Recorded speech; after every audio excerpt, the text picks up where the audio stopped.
My heart is hurting so bad, it's like my soul has left my body. Fox 45 News brings you 2 exclusive interviews on the youth crime crisis. First, a grandmother devastated over the death of her 12-year-old grandson, the strong message she has to his killer and the city. Then a mother pleading for action after she was forced to pull her son out of Baltimore. I see more children getting killed from this point forward. We bring her concerns to lawmakers, asking what can be done to protect children. Police dropped charges against a man accused of shooting 2 Squeegee kids. Why the state's attorney's office says they had to let him walk. A recent poll shows Mayor Scott's bid for re-election could be in jeopardy. I think it just proves how tone-deaf the administration is. Our team takes a deep dive into past issues the city faced and how they may hinder his chance at a second term. Live from WBFF in Baltimore, this is Fox 45 News at 10.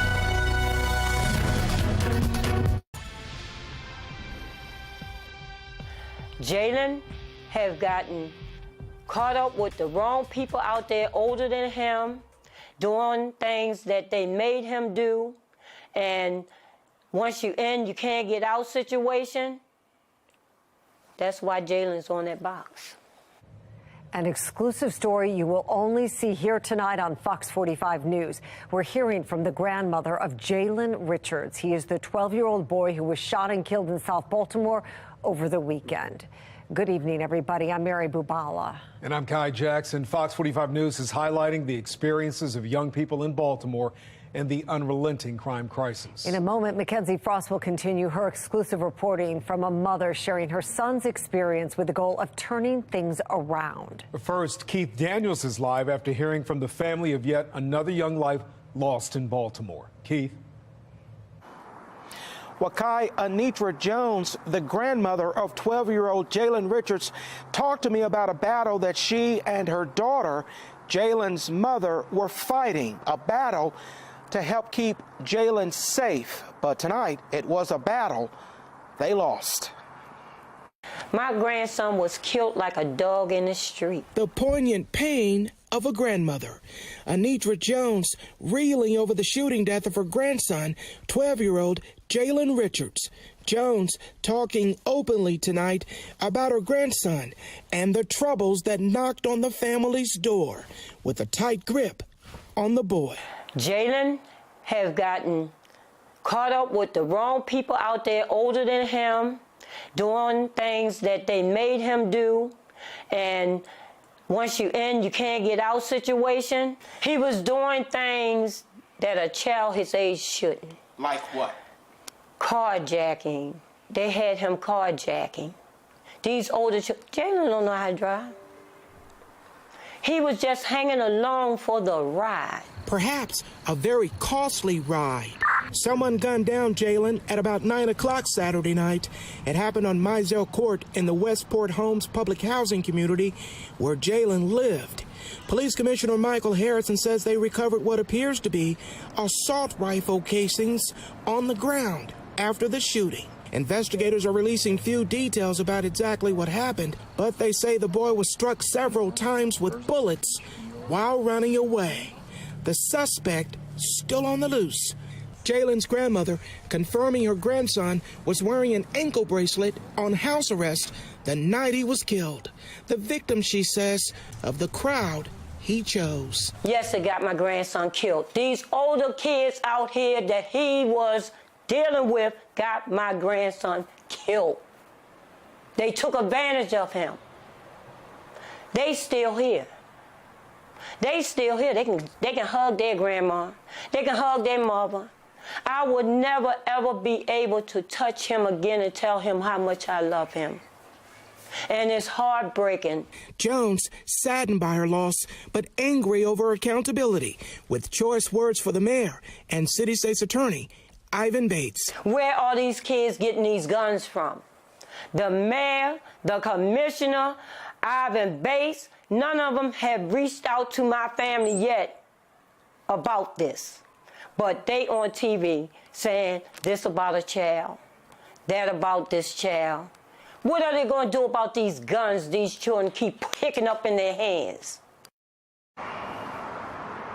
Well, Keith, this is a powerful story. Did Jalen's grandmother tell you why she wanted to share all these details, even the negative ones that she shared?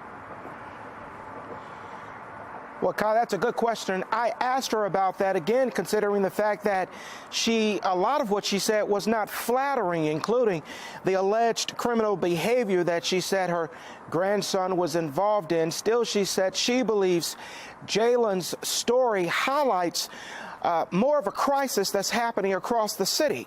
Here's what she said.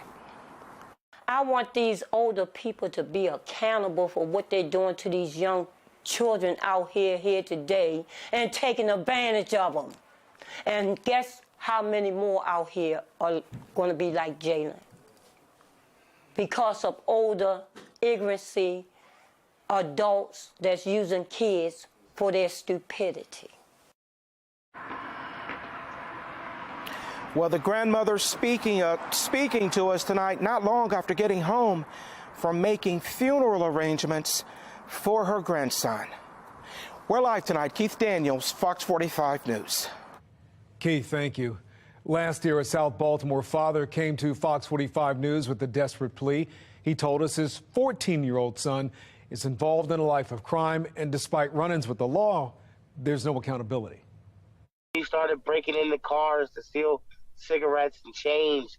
Then you're stealing cars and running from the police. I got the call from Prince Frederick County and Calvert County telling me that they had him in custody, and they told me what that happened and stuff. And I said, you know what? Let him stay there until his court date. He needs to learn. Let him stay there.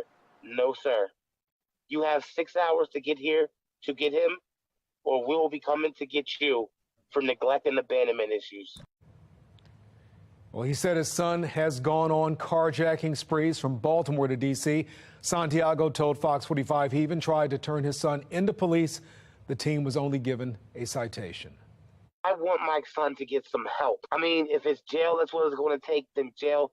What I think my son needs, he needs some mental help. This isn't even about my son. This is about Baltimore City's kids. This is about all juvenile delinquents. He's not going to be alive. Well, Fox 45 News is also speaking exclusively with a Baltimore mother whose son knew Jalen Richards, the 12-year-old. Patty Hawkins says she noticed her son was getting caught up in the violence in the city and decided to move out of the city. Today, Mackenzie Frost took their conversation to elected leaders, holding them accountable for policies to better protect young people.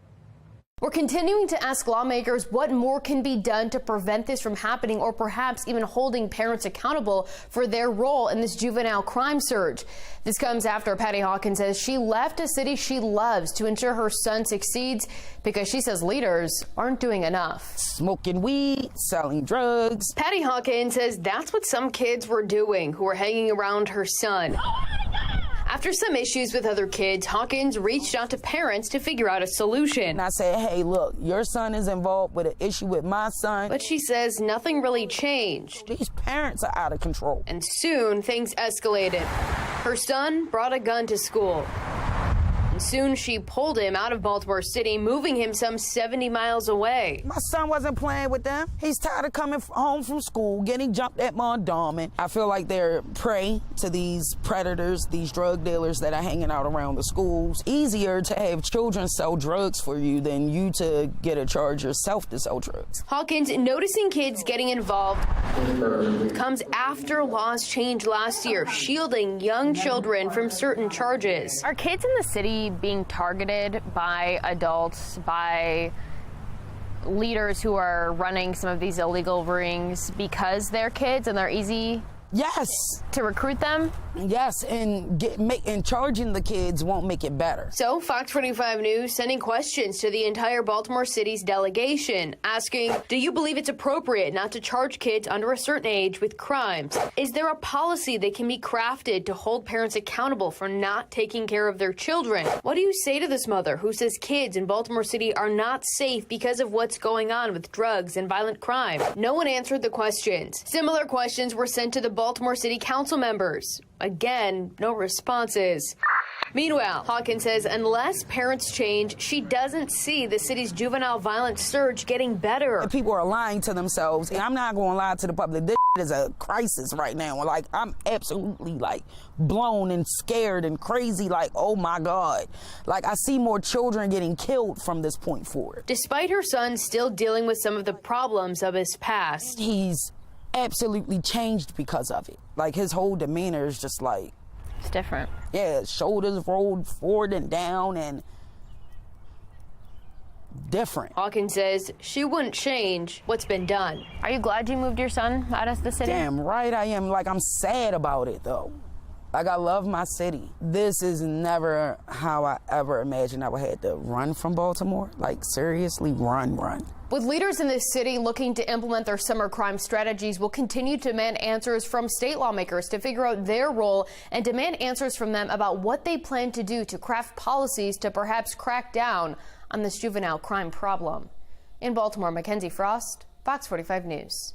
And we want you to join the conversation. Do you believe crime has gotten worse or better since Mayor Scott took office? So far, right now, 99% of those who voted say worse. To make your voice heard, go to foxbaltimore.com/vote.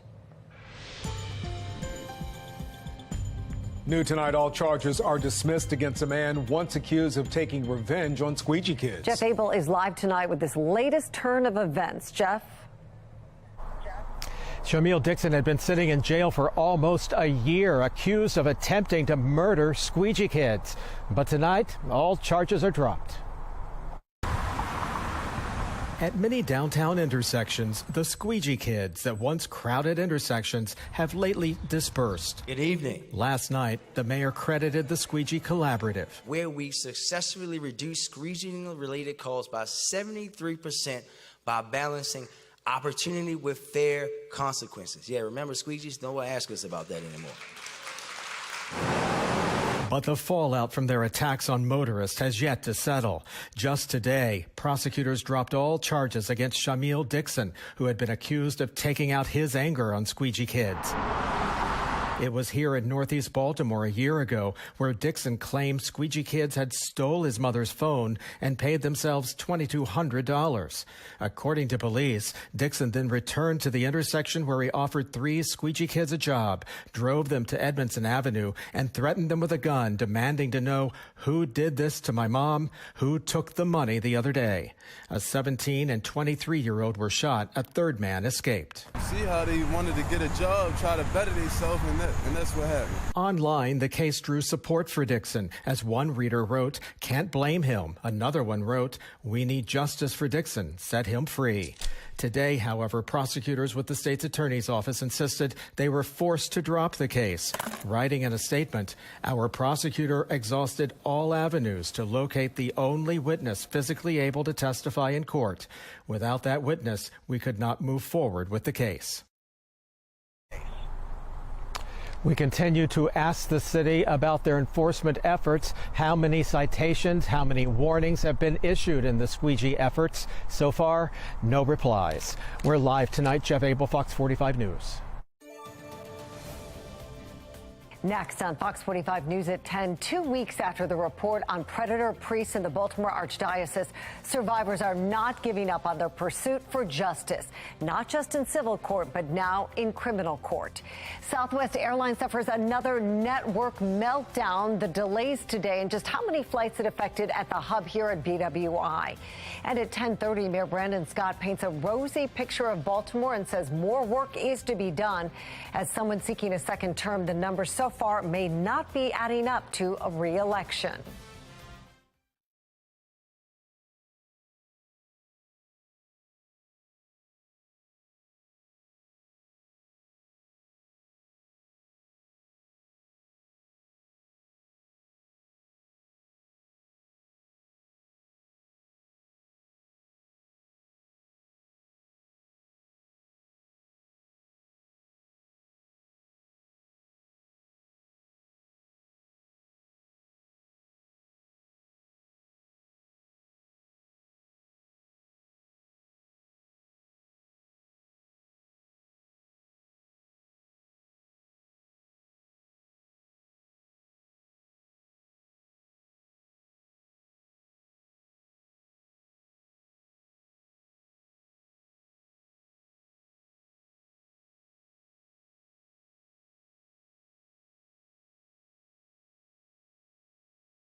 We have new video from Prince George's County of a deadly and unbelievable shooting. It happened March 28th outside of a nightclub. Watch this.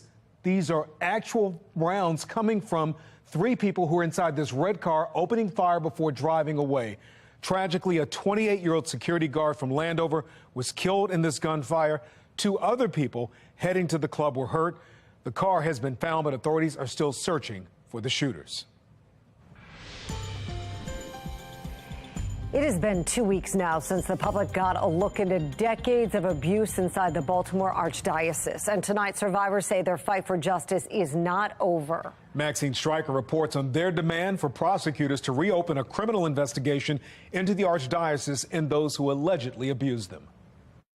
Well, several survivors are now pushing for those alleged abusers who are still alive and walking the streets to be criminally prosecuted to the fullest extent. At a press conference today, 9, 10, you good? Survivors of abuse at the hands of the Baltimore Archdiocese are speaking their truth. My abuser, Maskell, was known about in 1966. I could have been saved had they done the right thing then. Surely they can do the right thing now. Since the release of this report detailing the horrific and repeated abuse of more than 600 child victims, allegedly at the hands of 156 abusers within the Archdiocese of Baltimore, survivor Teresa Lancaster is demanding more. When you go through the report, you see the page that says church leaders. They're all redacted. Why? The names of 10 priests were redacted from the report. Lancaster and several other survivors, now represented by attorney Thiru Vignarajah, are asking those names be released and those accused perpetrators still living be criminally prosecuted. Survivors have been asked to accept a false choice between uncertain civil remedies and criminal charges. While Attorney General Anthony Brown has promised to do what he can to bring justice for the victims, he's also said it may be too late for criminal justice, as many of the abusers are dead, and there are roadblocks to prosecute those still living. There are limits, regrettably, unfortunately, in the state of Maryland in terms of what the Attorney General can do. Because of statutes of limitation and the like in our criminal justice system. However, Vignarajah says that's not true. Many of the crimes perpetrated by those individuals whose names are currently redacted are clear as day felonies. And in the state of Maryland, there is no statute of limitations for felony crimes. He's making it clear his clients are available and ready to speak. Where are the living predators today? These people are among us, and we need to protect other people from being harmed. And it could mean justice for survivors like Lancaster, who want nothing more. Now, the Attorney General's office, they issued us a lengthy statement saying in part that Attorney General Brown is committed to prosecuting any abuser where the evidence supports and the law permits prosecution.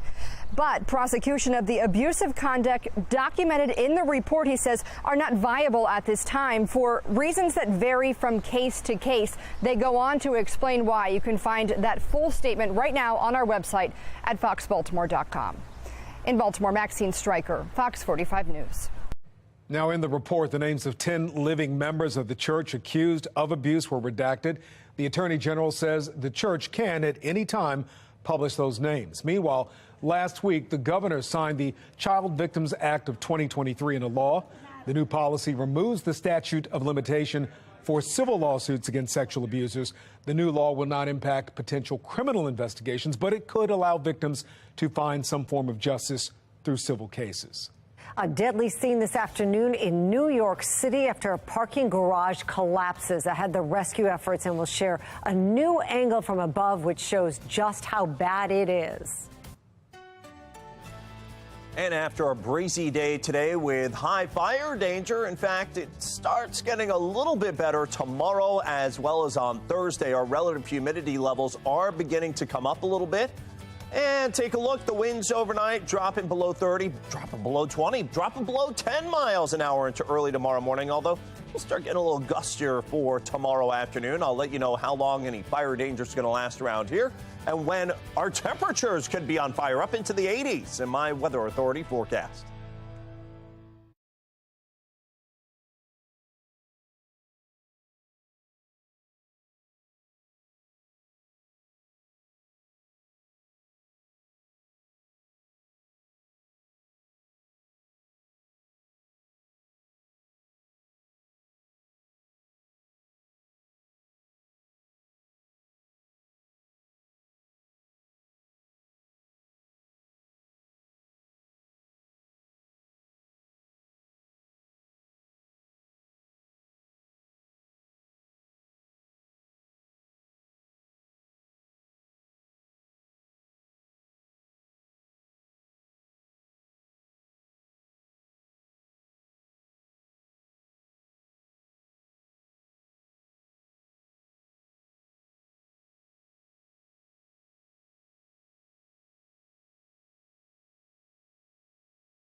Taking a look now at the Fox Box top left, Fox News and Dominion Voting reached a settlement shortly after the jury was seated.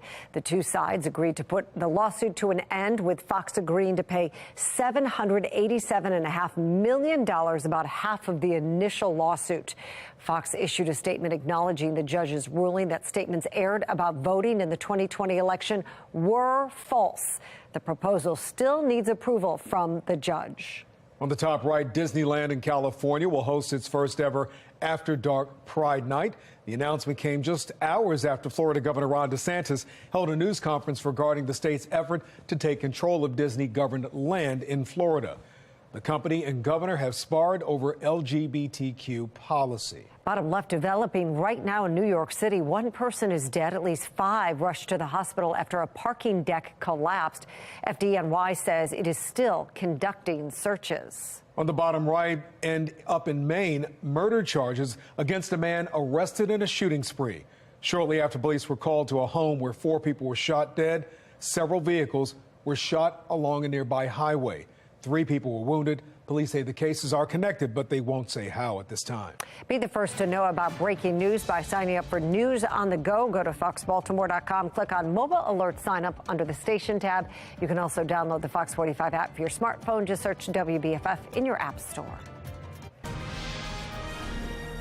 Well, some new numbers help paint a picture of a situation at the southern border. They come after a stunning series of reports in the New York Times that details how thousands of migrant children have fallen victim to child labor and trafficking instead of being placed in safe homes. National correspondent Christine Frizau has the latest.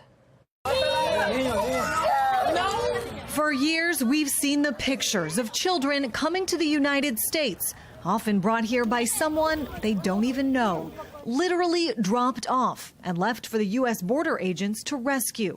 What happens to them once they arrive at the center of a firestorm on Capitol Hill, following a shocking report in the New York Times detailing how migrant children were exploited and forced to work, including 12-year-old roofers in Florida and Tennessee, and underage slaughterhouse workers in Delaware, Mississippi, and North Carolina.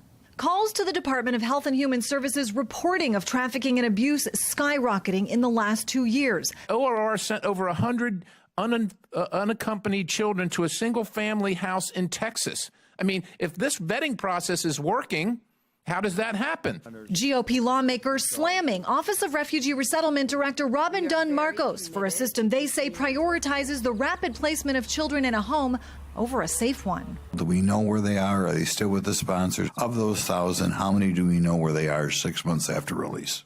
ORR does not monitor or track the whereabouts of children after they are released from our care. Homeland Security Secretary Alejandro Mayorkas on the other side of the Capitol answering similar questions. Why have you permitted 345,000 children to come into this country unaccompanied? Why have you permitted thousands of them to be abused and exploited? Senator, what we do is we enforce the law. Still, the just released numbers show an increase in encounters at the southern border, nearly 192,000 in March, a 23% increase from the month before, but still far lower than March of last year. The Biden administration has already announced a crackdown on child labor by migrants, now targeting small factories and large corporations that illegally employ children. Still, critics say those efforts are falling short. In Washington, I'm Christine Frizau. Tragic news in the NFL world. What we know about the death of Chris Smith, who once played for the Ravens. Baltimore, the state of our city is strong. Is the state of the city strong? Next, a look at the road ahead for Mayor Scott as he seeks a second term in office.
Breaking overnight, another homicide in Baltimore. Police say around 3 o'clock in the morning in South Baltimore, a woman was stabbed several times. She died at the hospital. And her death marks the city's 83rd homicide of the year. 163 people have survived shootings so far. And in his State of the City address last night, Mayor Brandon Scott doubled down on his crime-fighting strategy.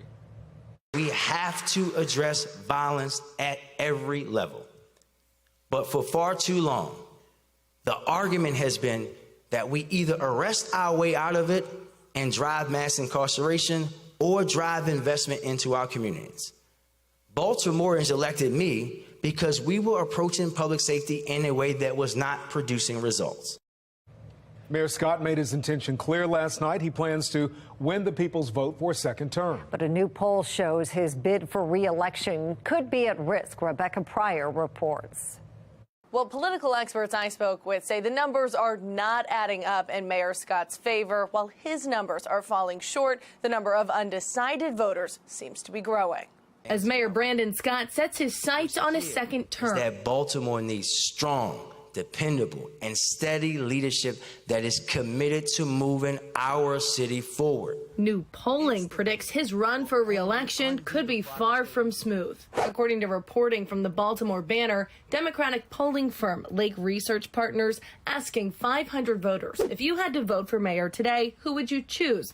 Just 21% selecting Mayor Scott. On his heels with 18% of the vote was former Mayor Sheila Dixon, with another 18% remaining undecided. Meanwhile, informal polling run by FOX45 showing an even deeper deficit for the incumbent. We also asked voters who they'd choose if the 2024 election was held today. Brandon Scott, Eric Costello, Sheila Dixon, or none of the above. 76% of voters saying none of the above. The thing that surprised me the most was the low number for the mayor.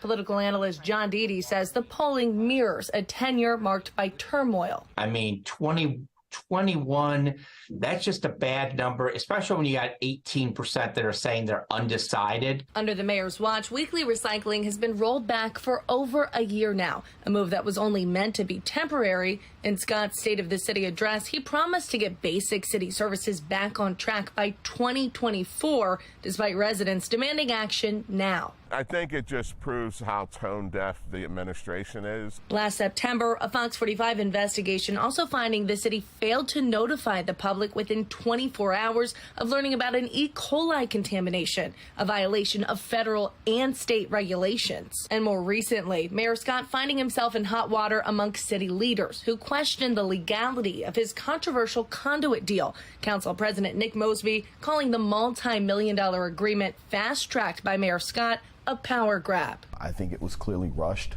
and I think it was in the best interest of not the citizens of Baltimore. And now, a significant surge in youth violence, causing some to criticize the mayor's crime-fighting strategies. I think crime is always something that has people frustrated. FOX45 also uncovering campaign finance records, revealing Mayor Scott commissioned his own polling back in November, results of which his office refuses to release. When you do a poll, you don't publish the results. It's because you don't like what the results were.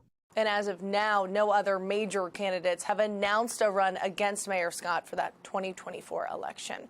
In Baltimore, Rebecca Pryor, FOX45 News. And that brings us to our question of the day. Do you believe crime has gotten worse or better since Mayor Scott took office? So far, 99% of those who voted say worse. To make your voice heard, head to foxbaltimore.com/vote. Making headlines right now, a former Baltimore City Assistant State's Attorney has been sentenced on fraud charges. Adam Chaudhry will spend 2 years in prison. According to the U.S. Attorney's Office for Maryland, Chaudhry used his powers to subpoena phone records of women he had dated. Prosecutors say he lied after Chaudhry said the subpoenas were for a legitimate law enforcement reason. Former NFL defensive end Chris Smith has passed away. He was only 31 years old. Smith was with the Ravens briefly prior to the 2021 season, but wasn't able to make the roster. He eventually landed in Houston for what proved to be his final pro year. No cause of death has yet been announced. Smith was drafted in 2014 and was played in 8 seasons. Governor Wes Moore and members of the Department of Transportation are pushing new highway safety efforts. To demonstrate the danger, state leaders stood in front of construction equipment and trucks that had been damaged in work zone accidents. Between 2017 and 2021, there were 7,500 crashes in work zones, resulting in 46 deaths and over 3,000 injuries. State leaders also highlighted the tragic Beltway crash last month that killed 6 workers, while urging everyone to be safer on the roads. Sadly, there were 11 work zone fatalities last year. And already this year, we lost 6 people in a work zone along the Baltimore Beltway. This must stop. We're literally people who are building the future of our state with their hands are in fear of wondering whether or not they're going to make it home that night. To every single Marylander, I say this: slow down. A new highway safety group will look into potential improvements to work zone policies. In the meantime, charges are still possible in the March deadly crash on the Baltimore Beltway. Well, thousands of travelers behind schedule today after Southwest Airlines encountered a technical issue, a major one. The airline says the problem is fixed, but it is still working to get caught up with its operations. Flights were grounded across the nation for several hours. This morning, about 2/3 of Southwest flights in and out of BWI were delayed, and the delays have been a big frustration for travelers. We just were planning on being home super early, had a bunch of stuff to do today, and then just pushed back 2 hours. I was a little surprised, but I thought they had the problem fixed. So here we go again. Now, the issue comes just months after Southwest's holiday travel meltdown blamed on antiquated technology and wintry weather. Southwest pledged to do right by its customers after the fiasco. Well, let's take a look at the situation right now at BWI. We are seeing plenty of delays for the late night arrivals. Baltimore County has a new police chief. Robert McCullough was sworn in this afternoon after the county council unanimously approved his nomination. He's now in charge of a department with more than 1,900 officers and leads public safety for a county of more than 800,000 citizens. Today, McCullough outlined his priorities as chief, including things like community policing, accountability, recruitment and retention of officers, and safety in schools and places of faith. But he said crime in Baltimore County is at the top of his list. Crime is first and foremost. I mean, that's what we're hired to. That's what police do. We enforce the laws of the local jurisdiction and the state. We'll be focused on crime. That's what the citizens of this county want. They want us to protect them. They want us to keep crime at bay. McCullough spent more than 35 years with Baltimore County Police and actually retired 2 years ago. But now he's back with the top job in the department. He's the first black leader of the police department. Well, our eyes have been glued on Jeopardy all week as we cheer on a man from Owings Mills. Unfortunately, the party for Daniel Shiraka came to an end tonight. He went into double jeopardy with more than double the other 2 contestants, but fell to second place heading into Final Jeopardy. In Final Jeopardy, he got the final answer correct, but so did everybody else tonight. So he lost by just $99. Yesterday, Daniel joined our morning show, and you can see why he described the experience as a dream on FOX baltimore.com. And it looks like over the next several days, we're going to have a monster warm-up. Could even threaten 90 by Friday, but I'm going to let you know how long it lasts and when that next weather maker brings a chance of rain and if it affects your weekend plans. It's in my Weather Authority forecast. That man could have called police. If he suspected something, he could have called 911. The shoot, that was wrong. Coming up, we hear from the father of the teen shot in Kansas City after going to the wrong house. And a woman in New York killed after going up the wrong driveway. A witness shares her shock at the deadly consequences of a minor mistake.